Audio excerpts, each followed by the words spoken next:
Hi there! I hope you're ready for some more crafting fun with Miss Kristen. Now, this week's lesson features the last Sunday in the season of Advent and has to do with a really amazing and wonderful story where we see Mary visit her cousin or distant relative somehow, Elizabeth, who is pregnant with John the Baptist. So we're going to have two crafts today that celebrate the story. One of them emphasizes the element of praise and thanksgiving and song and adoration that we see within this story. And the other craft that we're going to do is a puppet that will help us to tell the story. We're going to make that first. It's a somewhat unusual puppet, and it's a little bit different as we were going to make sort of a puppet within a puppet. Let's get right to it, and we'll explain what it is. So we're going to make Elizabeth, and within Elizabeth, we're going to make her son, John, soon to be known as John the Baptist. So we're going to start with that part. So first, we're going to make ourselves a little baby puppet. And this is going to be John. Now you can do this however you prefer. I'm going to do a very simple version. Obviously, this is not a full-grown person because it's a child within her womb. So I'm going to do a little baby here. Kind of make it look like a jelly bean. Again, this is very basic. And no, a baby is not going to be in swaddling clothes within the womb, but we're keeping it PG here, or G rather. So here is our little baby, and please feel free to elaborate, make that look more like just a little bean, but we've got timing crunches to worry about here, so we're going to cut out my baby and attach it to a popsicle stick that's going to help it move. So you can do this with glue or tape or whatever you have. So here is baby John the Baptist. Set that aside for a moment. We will come right back to it. Now, coming over here, we're going to decorate my puppet. So here's the fun part. So we're going to have Elizabeth. Now, since she was old, we're going to give her some gray hair. We're just going to give her some decoration. You can do a headdress if you like. You can get elaborate with this. You can pin on some fun clothes or whatever you would like, or you can just color. And maybe you have some fun Google eyes to glue on. Maybe you're just going to draw on your eyes. As always, these details are totally up to you. Have fun with it. And now I'm going to draw a small smiley mouth. And then if you want to make her puppet, make her into a puppet and have a big mouth, we'll do a big smiley mouth on the inside because she was very happy when Mary came and she knew she was going to have baby Jesus. So here's my first round, Elizabeth. Before I finish decorating, we're going to attach something we're going to attach something over here, and we're also going to, this is where it gets complicated, stay with me. First, we're going to cut a little slit towards the bottom of her, just a small one, and then we're going to basically cut another paper bag, and we're going to wrap this around to cover up what will be hiding in there, which you might have guessed what is going to be hiding in there. So we're going to wrap this around and kind of just tuck it in and move it up a little bit. Now it might be secure like this, or you may need to attach it. So we can use some tape or glue or a couple staples to make sure it's secure. And there we go. All right, now we can finish our decorating process. So again, you can add some fun paper if you want that to look really nice, or maybe I'm going to give her a couple of arms that are very happy and rejoicing. Actually, I'll have one arm that's kind of cheering for Mary, hooray, proclaiming Jesus, and then I'll have the other arm that's kind of down here because her belly is big too. So here's Elizabeth. And then maybe I'm going to give her kind of a little sash. Here's her purple robe. Again, this is not perfect, but it gets our idea across. Here's her kind of her dress. There we go. So here is Elizabeth, mother of John the Baptist. And now here comes the fun part.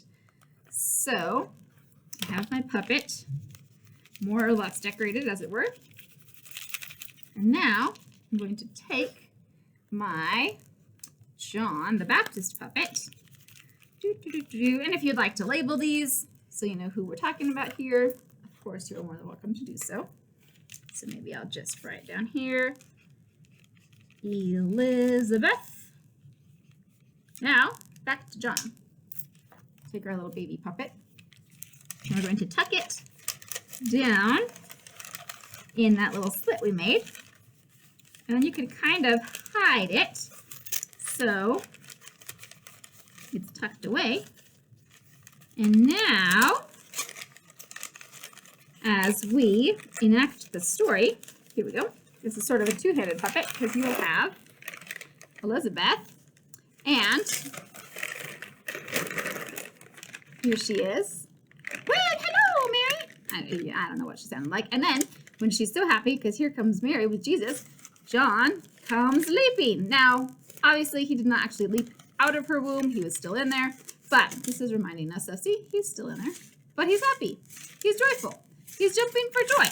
And in fact, if you really want to communicate that he's still in her womb, you could always use plastic wrap or wax paper instead of real paper so you can see. But it's kind of a fun little peekaboo.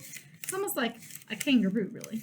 But again, we're just communicating the fun element of the story that this baby, not even yet born, was able to recognize Jesus as the Messiah.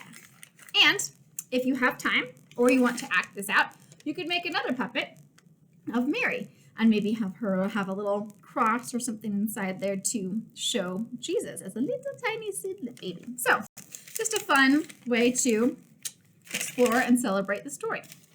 Now this next craft that we're going to do has to do with the fact that within this story there was a lot of happy rejoicing. So John was leaping for joy inside of his mom because he was so happy.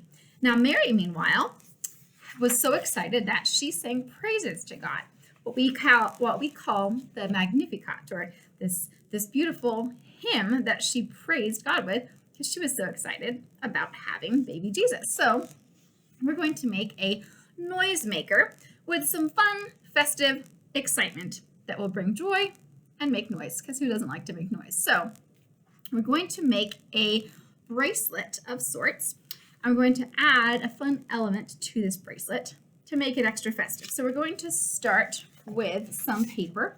I'm going to use some red and green paper because, again, Christmas, holidays, festive. So I'm going to cut a couple of strips of paper here, and we're going to decorate these and attach them together, and then you'll see the fun part of this. So here's my strips of paper. I'm going to staple them together, and you can make this into a bracelet or an anklet or even a necklace if you want it to be really big, whatever you'd like it to be. So that would be rather an enormous bracelet. We're going to cut off a little bit here and a little bit there. Some of us have itty bitty wrists. All right, there we go. So now I'm going to add a couple of fun decorations. Again, this is kind of a double. It is Christmas, but we're also making something that we can rejoice with. So I'm going to add a little bit of sparkles, because who doesn't like a little bit of sparkles? And then for the festive part. So we're going to throw on some glitter. You do have to be kind of brave to use glitter in any sort of crafting situation. Disclaimer, because yes, glitter gets everywhere. But at the holidays, who doesn't want things to sparkle? It's completely and perfectly acceptable, right? Of course. So here's our sparkly sparkles. La la. So This will be sparkly and make a joyful noise. Now, for the joyful noise making part, here we go. So I'm going to take a pipe cleaner, and I just so happen to have some wonderful jingle bells available at fine crafting stores everywhere. So I'm going to string my pipe cleaner with my jingle bells. And if you don't have jingle bells, well, I guess get some, because there's really no substitute for a good solid jingle bell. I'm just saying.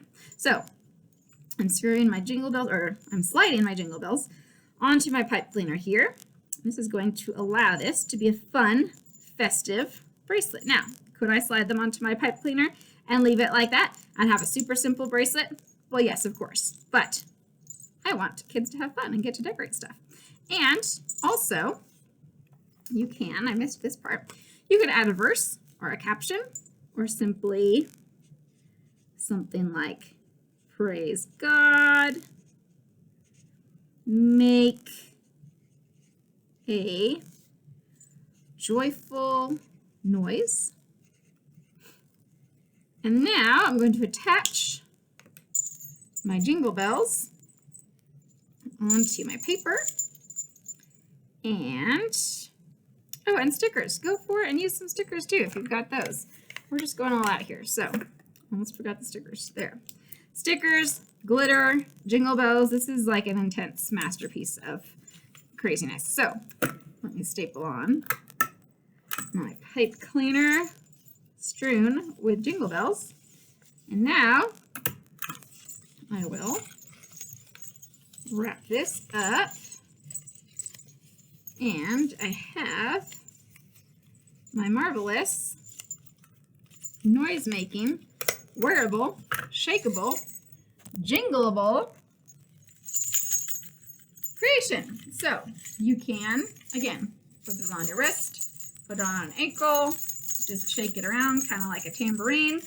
Have fun with it. But a fun and festive way to make a joyful noise, celebrate the season, and honor that we can praise God in a variety of ways. We can sing, we can dance, we can jump, we can make noise or music. So hopefully that gives you some fun, festive, seasonal, and Bible story focused crafts or ideas for crafts that you can take and run with and make your own version of. As always, it's totally up to you. This is just a helpful tool to get the wheel turning and get the brainstorm started. So we do have new crafts and messages coming out every week throughout this season and beyond into the new year. So please come back again with me and the cat. Hope you have a wonderful week. Go make some crafts, make some disciples. See you next time.